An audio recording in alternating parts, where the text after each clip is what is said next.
Ya no puedo hacer, tú le digo que vos ya sería comedor.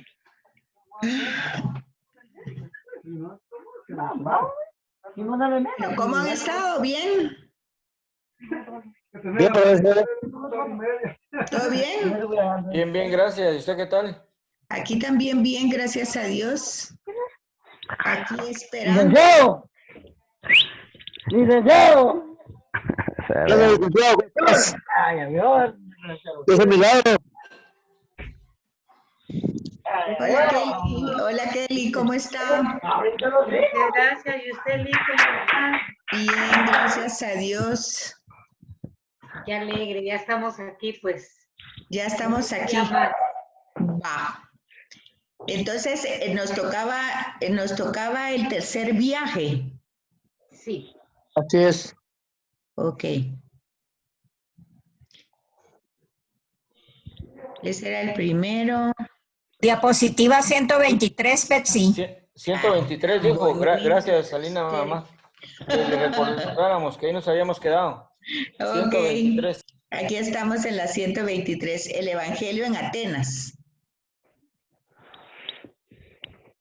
Está bien compartirlo así, ¿verdad? No en grandote, o prefieren en grande. ¿Está bien ahí? Está bien. ¿Está Sí, bien? está bien, sí. Para mí está bien, no sé, los otros. Va. Sí, está bien. Ok, entonces ya estamos grabando para las personas que no han entrado o no van a poder entrar. Entonces, Gracias. estamos terminando la parte esta. Vamos a ver. Entonces, estamos, sí, en el capítulo 17, del 10 al 15, en Berea. Habíamos dicho que Pablo y Silas llegaron a Berea como de costumbre. Y como de costumbre se dirigieron primero a los judíos. Se han fijado que eso se ha repetido varias veces, ¿verdad? Sí, Aunque sí, los siempre saben, primero los judíos, cuando los corren, entonces pasan a los gentiles. sí, pasan a los gentiles. Eso hay que tomarlo en cuenta. Hay varios criterios que hay que tomar en cuenta. Primero, como apóstoles, los que van surgiendo y los que fueron elegidos y todo, son instrumentos, ¿verdad? El que está actuando es el Espíritu Santo. Eso ya queda claro en Sí, todos los siempre. hechos de los apóstoles. Eso es como el objetivo de Hechos de los Apóstoles. Los personajes son instrumentos y estos instrumentos, por ejemplo, Pablo, que tiene un carácter fuerte, que toma decisiones, pero el Espíritu no lo deja actuar hasta que realmente él lo dirige y él lo lleva. Está ahí claro. La otra parte importante al principio es ir viendo cómo las dificultades, las circunstancias adversas, pues no son murallas para el espíritu, sino que de alguna manera hay una manifestación que lleva la palabra a todos lados. Recordar que el mensaje de Jesús al final es que el mensaje se distribuya por todo el mundo, y entonces aquí está el espíritu del resucitado actuando de esa forma, ¿verdad?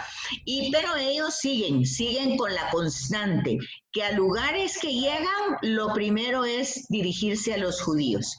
Cuando tenemos la sinagoga, ya sabemos que ahí hay judíos. Pero en lo anterior, cuando ya llegamos a esta parte de Europa, vemos que ya no hay sinagogas, pero que de todas maneras buscan a los judíos de la diáspora y entonces se dirigen a ellos primero, ¿verdad? Esos son lo que se ha ido repitiendo desde el principio, ¿verdad? ¿Alguien estará esperando? No, y a mí no me aparece nadie. No, ¿verdad? Pues voy a ver, Okay. tal vez aquí, voy a abrir aquí, yo tal vez me sale. No, a mí no me aparece ahorita. Alina, Héctor, Luis, Oscar, Alina, mamá. Okay. Y yo, ante usted. Yo hasta ahorita.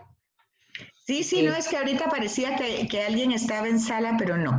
Bueno, ahí me vuelve a aparecer como que alguien está, pero no. Ok. Entonces aquí vemos que muchos aceptan la palabra con todo el corazón, sobre todo griegos y mujeres que creen y luego Pablo va hacia Atenas, ¿verdad? Silas y Timoteo se quedan en Berea y Pablo, ahorita sí ya entró alguien, ¿ve? Es que parece que querían entrar, pero no podían. Ahí está. Entonces, aquí vemos cómo Silas y Timoteo se quedan en Berea. Pablo envía a Timoteo a Tesalónica y más tarde se reúnen con Pablo en Corinto. Básicamente,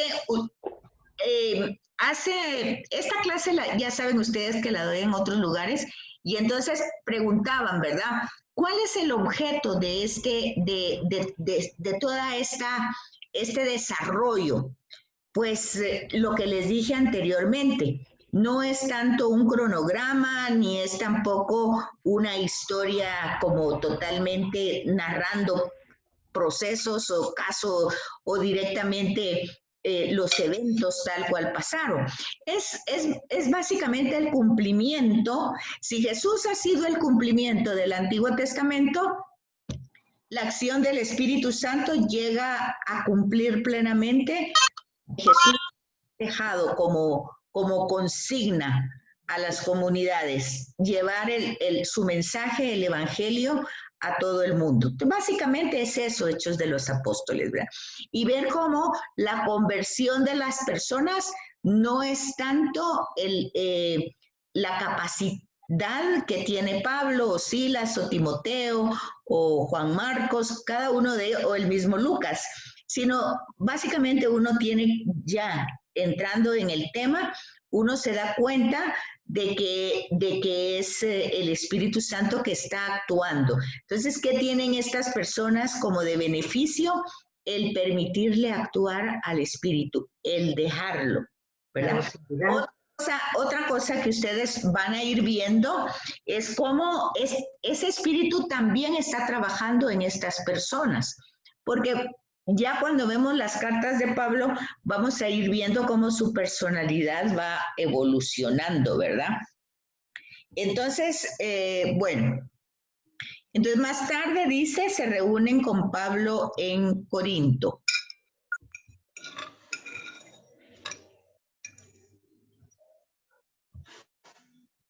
Ok, y entonces aquí esta parte de Hechos 17, del 16 al 34 es muy importante, porque Atenas se presenta aquí como un emporio, ¿verdad? Como una ciudad cosmopolita, donde se desarrolla la ciencia, el arte, la sabiduría humana. Es una metrópolis. Y entonces, básicamente, en esta metrópolis, pues están toda la cultura griega, todo el politeísmo con toda la mitología griega. Entonces, básicamente es una ciudad que se considera, se sabe, la ciudad de la humanidad entera. O sea, es una ciudad tan importante. Y definitivamente en esta ciudad es una ciudad religiosa, pero con una religiosidad politeísta, ¿verdad? Porque hay muchos dioses. Entonces la pregunta que a mí me sale aquí, surge, es básicamente en el tema de la idolatría, por excelencia, ¿verdad? ¿Qué es lo que mueve a las personas? En este caso es el miedo o el reconocimiento. ¿Qué dicen ustedes? ¿Qué es lo que, si nosotros pensamos hoy ante la pandemia, qué nos mueve? ¿El miedo o el reconocimiento cuando se habla de ayunos, oraciones, penitencias, acercarse, hacer oración? ¿Qué nos mueve? Yo creo que en el Antiguo Testamento tenemos como ese ejemplo. Digamos, cuando Jonás va a predicar a Nínive. Pero ¿qué es lo que les dice? Que ya Dios está cansado de tanto pecado de Nínive y que si no se convierten, pues se va a destruir. Entonces los ninivitas se convirtieron. ¿Pero por qué se convirtieron? ¿Por miedo o por reconocimiento? Por temor. En la historia de Jonás, por temor. Entonces, y aquí pues se dividen. A veces uno dice, siente el miedo ante la realidad que está viendo, ¿verdad? Pero también por el reconocimiento de que uno debe amar a Dios indistintamente de las circunstancias que esté viviendo. Ujú, exactamente. Entonces, pues el miedo puede ser algo connatural en el ser humano, ¿verdad? Tener miedo. Pero ese miedo no puede terminar ni en paranoia, ni en pánico, ni en una oración o en un acercamiento desesperado, angustiado, porque ya entonces tiende a ser una idolatría, porque ya es querer manejar a Dios de acuerdo a nuestros intereses, conveniencias y circunstancias, ¿verdad? Entonces, aquí es muy importante darse cuenta que ante una mentalidad así, donde se adoraban justamente a tantas divinidades, ¿pero por qué? Porque en la mitología griega el tema de los dioses, pues acuérdense ustedes que tenían pasiones, tenían cóleras, tenían celos, los dioses griegos y romanos así eran seres pasionales que incluso se enamoraban de humanos y entonces estaban los semidioses. Y anteriormente vimos cuando curaron aquel paralítico, aquel lisiado, decía, los vieron como dioses y querían adorarlo. Pero el tema es, los vieron como dioses y entonces aquí va otra vez el miedo. Si no le damos el culto, estos tienen poder y nos destruyen. Entonces, a veces el culto politeísta tiene que ver con el miedo y el deseo de manipular a esa divinidad. Sí, ustedes lo pueden ver en toda la historia. El tema del politeísmo es eso. Muchos dioses, porque no quiero que me destruyan. Entonces lo quiero tener calmadito, llámese el rayo, llámese que le dijera el sol para que salga mañana otra vez, los ríos que se desbordan, Cosecha, todo. en erupción. ¿Cómo? La cosecha, que salga bien, que se contento, que no morir de hambre, sí. El temor era lo que los movía a presentar ofrendas. Y por eso el politeísmo, ¿verdad? Adorar a todo lo que me pueda dañar en mis proyectos. Entonces, fíjense que eso es muy importante que ustedes lo piensen, porque hoy, claro que nosotros tal vez hemos avanzado, tal vez no tanto, pero tal vez hoy tenemos, por eso siempre se hablan de idolatrías. Pero si se dan cuenta, entonces estos ídolos o este tipo de adoraciones o de reinados, pues muchas veces también son por el miedo, ¿verdad? A veces miedo a perder una imagen, a veces miedo, no sé, miedo pues tal vez a opinión, no sé yo realmente hoy cuáles serían los ídolos que dicen ustedes, cuál sería hoy la idolatría a la que nosotros entregamos la vida. ¿Por qué será? Pues será tal vez que acumulamos cosas. La comodidad. Pero digamos que acumulamos cosas porque tal vez... Yo creo que estamos peor que los otros, porque al menos por las cosechas. Nosotros estamos como Esaú, por un plato de lentejas, porque a veces la gente está viendo cosas malas y no renuncia porque tiene miedo el apego al sueldito. Es lo que les digo, entonces yo creo que estamos peor que antes, sí. Porque por un plato de lentejas vendemos nuestra dignidad. O nuestra libertad, Correcto. Porque muchas veces... Unos cuantos pesos se vende la gente, estamos... Sí. Entonces a veces vemos eso, ¿verdad? En fin, hay tanto que cada quien lo tendría que ver personalmente, pero... ¿A qué está adorando, verdad? Pero darse cuenta de eso, ¿verdad? Que a Pablo le va a tocar predicar a Cristo con una especie de sabiduría filosófica, pero básicamente en una mentalidad donde sí habían avanzado mucho en el pensamiento, pero claramente que en el tema espiritual, pues habían ellos estado pues limitados, ¿verdad? Todavía con el miedo. Entonces, ¿a quién le va a predicar? Como siempre, y ya vimos a cada lugar que ha llegado, siempre ha ido primero a la sinagoga, en el ágora a la gente común, o sea, a la gente del pueblo, ¿verdad? Entonces están primero los judíos, después el pueblo y después los filósofos. Entre los filósofos pues están los epicúreos, que estos eran un tipo de personas que consideraban que la felicidad se encuentra en la quietud del espíritu. Es decir, entre más satisfecho y contento yo esté, más feliz, mi espíritu pues está bien, ¿verdad? Algo así como dice el dicho, dice algo así como estómago lleno, corazón contento, ¿verdad? O sea, si yo ya me alimenté, comí rico, bueno, ya qué más puedo pedir, ¿verdad? Entonces, por eso buscaban mayor cantidad de placeres, como para sentirse satisfechos, contentos, completos, ¿verdad? Un poco también la mentalidad de hoy, ¿verdad? La vida es una, hay que vivirla y hay que vivirla al tope. Ahorita tal vez es un tipo de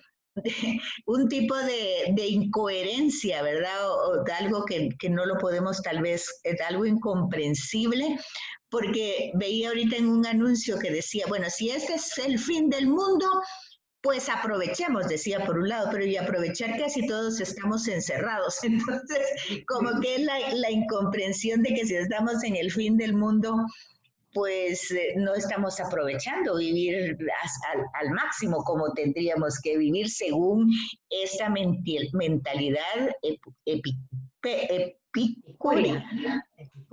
Entonces, tenemos, pero esa mentalidad existe hoy todavía, para que vean que muchas veces las personas dicen, ay, que los valores que se perdieron.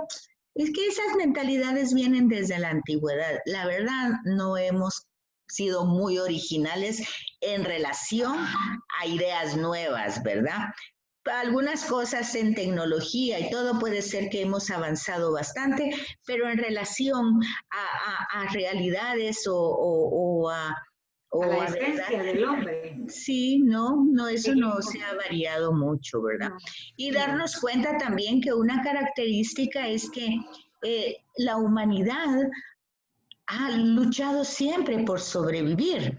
Y esto no puede ser el fin del mundo porque encontrará la forma, tal vez no nosotros, esta generación, pero la humanidad se va a seguir desarrollando como siempre lo ha hecho, porque si ustedes ven para atrás en la historia, han habido cantidades de destrucciones y ciertamente lugares donde se ha destruido, si ustedes quieren, el pueblito, el lugar, pero igual vuelve a surgir ahí, no se necesita mucho.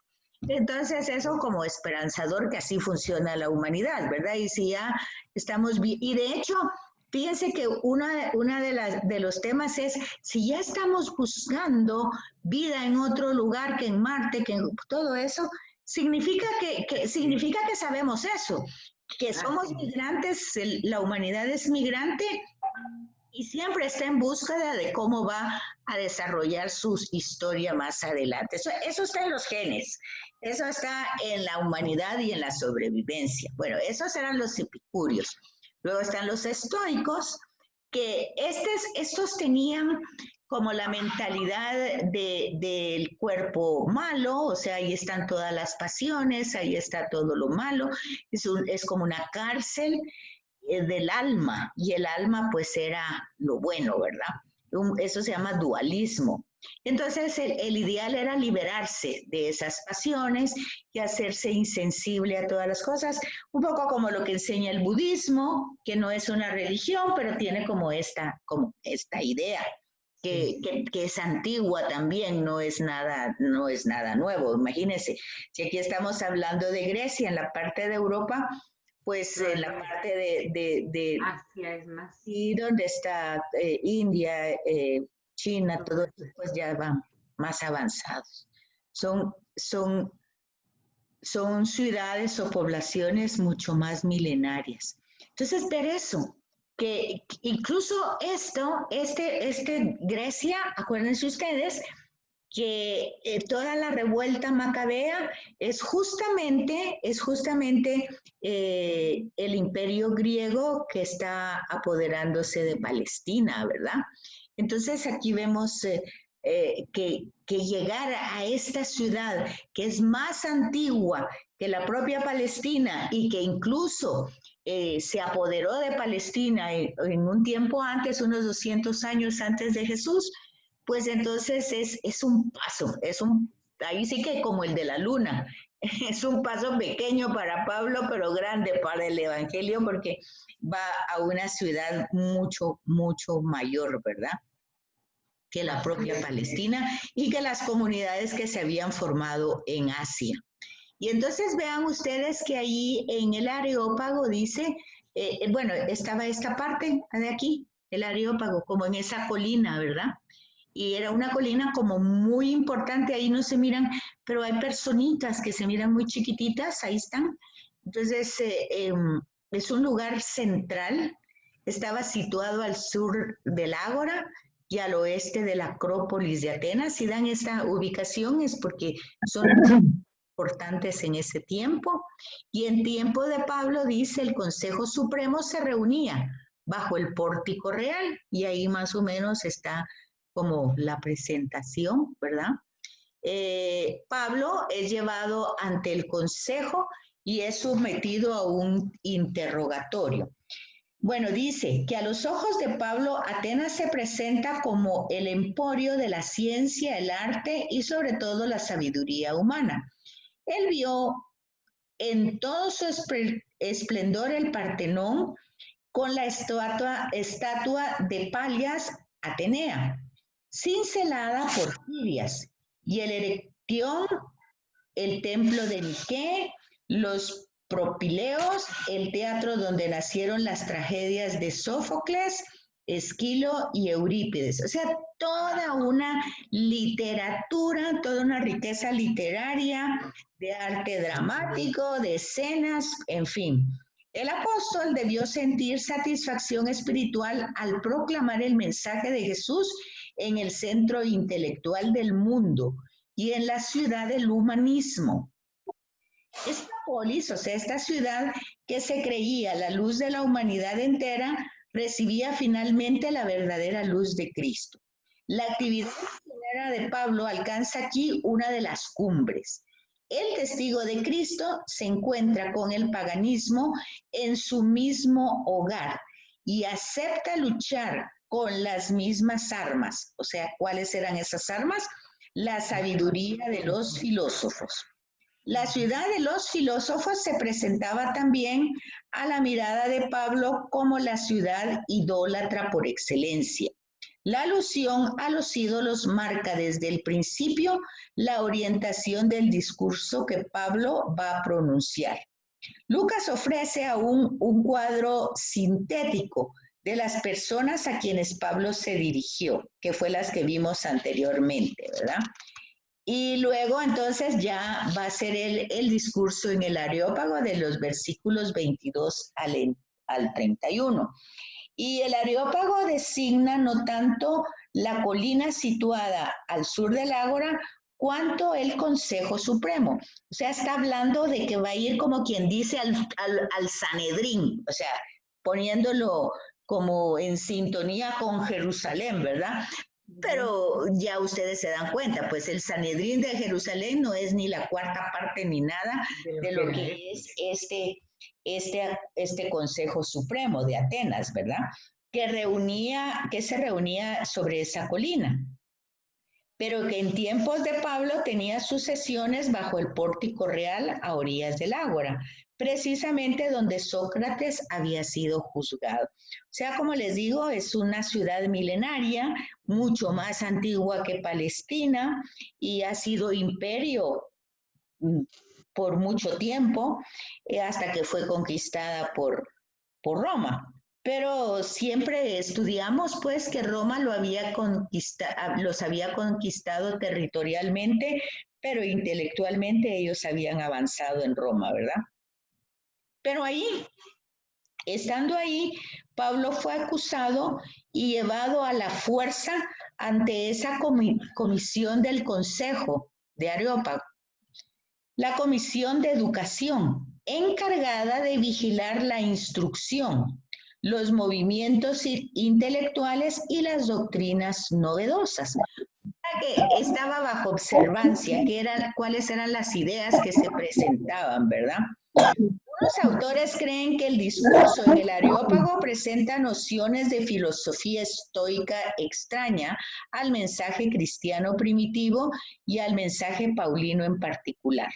Otros piensan que el discurso refleja las reacciones de un cristiano que escribe en ambiente pagano hacia el año 100 y brotan de los temas estoicos y de la filosofía, vamos a ver, y de la filosofía popular más que de la predicación judeocristiana. A ver, ¿tienen por ahí su Biblia? Sí. Ok, veamos ese capítulo 17 del versículo 22 al 31 de Hechos de los Apóstoles.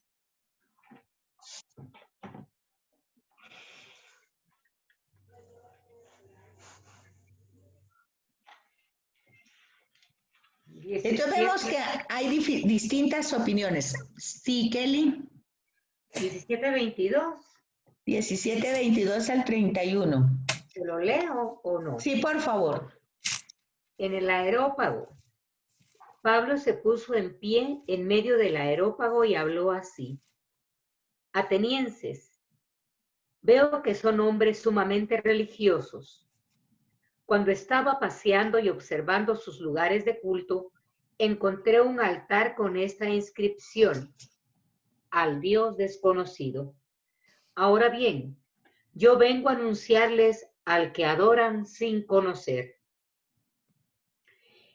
Es el Dios que hizo cielo y tierra y todo lo que hay en él. El que es Señor de cielo y tierra no habita en templos construidos por hombres, ni pide que le sirvan manos humanas, como si necesitase algo, porque Él da vida y aliento y todo a todos. De uno solo formó toda la raza humana para que poblase la superficie entera de la tierra. Él definió las etapas de la historia y las fronteras de los países. Hizo que buscaran a Dios y que lo encontraran aún a tientas, porque no está lejos de ninguno de nosotros, ya que en Él vivimos y nos movemos y existimos, como dijeron algunos de los poetas de ustedes, porque somos también de su raza. Por tanto, si somos de raza divina, no debemos pensar que Dios es semejante a la plata o el oro o la piedra, modelados por la creatividad y la artesanía del hombre. Ahora bien, Dios, pasando por alto la época de la ignorancia, manda ahora a todos los hombres en todas partes a que se arrepientan, porque ha señalado una fecha para juzgar con justicia al mundo por medio de un hombre que Él designó para esto. Y a este hombre lo ha acreditado ante todos, resucitándolo de la muerte. Okay. ¿Por qué versículo más? 31, ya. Ok. El 30, perdón. Y termina en el 31. Ajá. Sí. Luego ya, cuando lo mandan a paseo, pues, porque le dice que van a hablar de la resurrección de los muertos en otra época, en otro momento. Entonces, ok. No entraba. Sí. Entonces, vean ustedes que aquí hay que ver varias cosas. Este se llama un sumario grande, porque la verdad es que sí se dirige a varias cosas para seguir, para introducir. Y sagazmente, ¿verdad? Él utiliza algo que hay que darse cuenta. No importa que sean politeístas, pero está claro que son religiosos. O sea, vean esto, ¿verdad? Ser politeísta no significa que son ateos, no. Significa que son religiosos y que tienen una religión, pues una religiosidad, mejor dicho, muy bien constituida, ¿verdad? Y entonces aquí está esa redacción del discurso que anteriormente, las dos observaciones que les di, decía que algunos creen que el discurso presenta nociones de filosofía estoica.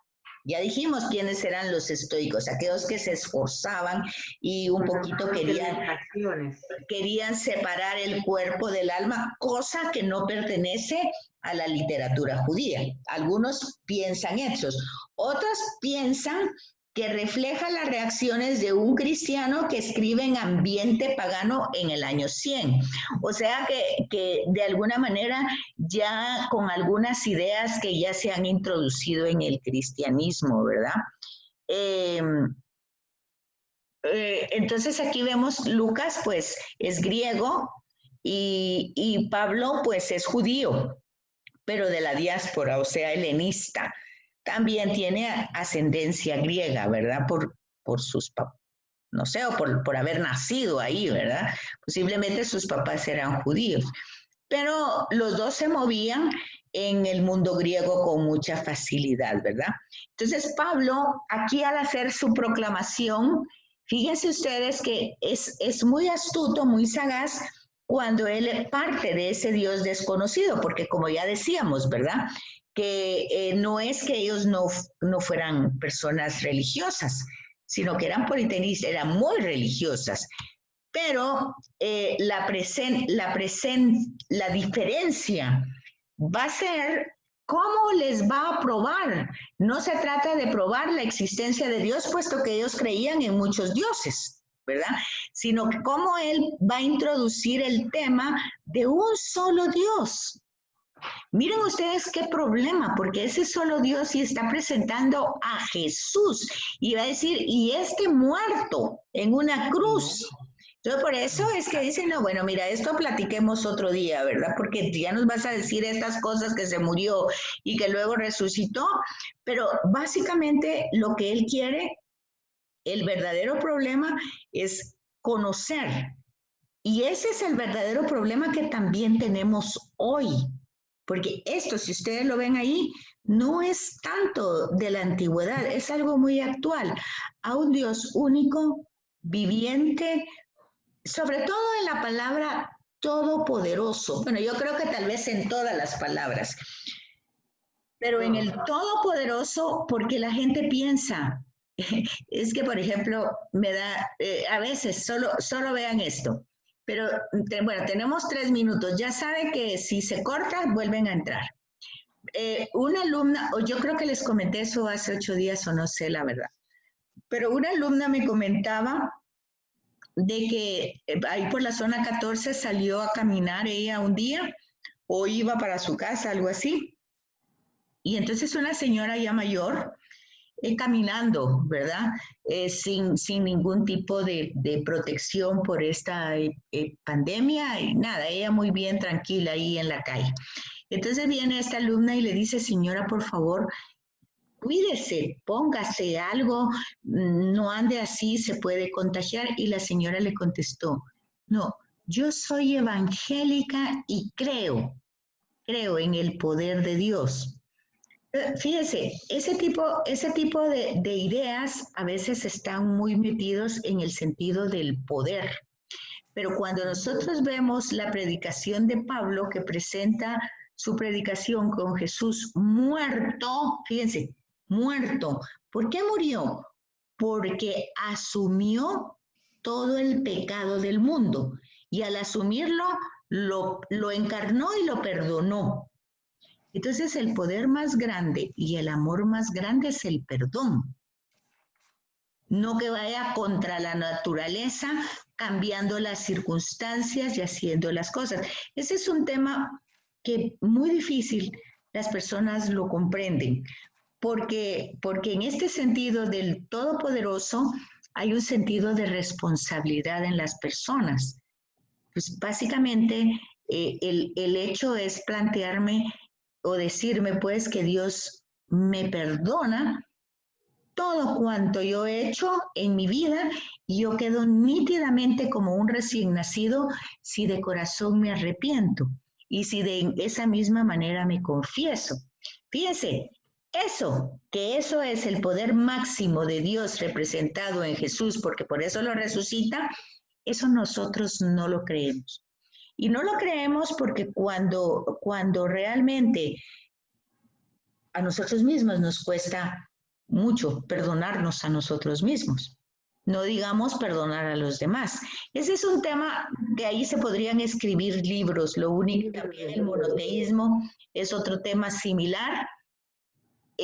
Activo en la naturaleza y en la historia, sí. Activo porque igual que nosotros, la naturaleza tiene libre albedrío y actúa como la ven actuar de esta manera, hoy en la pandemia, otras veces en los terremotos. O sea, todo eso la naturaleza tiene, él está activo en la naturaleza, pero no dominando la naturaleza. O sea, igual que con nosotros, está activo en nosotros, pero no nos domina, o sea, no se impone. Eso no es fácil de entender como algo de nuestra fe bíblica. Ese Dios de la Biblia, en ese sentido, muchas veces nosotros ya entramos a veces en una mentalidad pagana de darle culto a Dios por miedo a castigo. ¿Por qué? Porque en el Antiguo Testamento encontramos ciertas frases y queremos quedarnos ahí, como parqueados en esas frases donde Dios castiga, ¿verdad? Y no avanzamos hasta la revelación máxima de Jesús, que es que Dios es amor y no castiga, sino que perdona y es misericordia, pero eso tal vez nos es más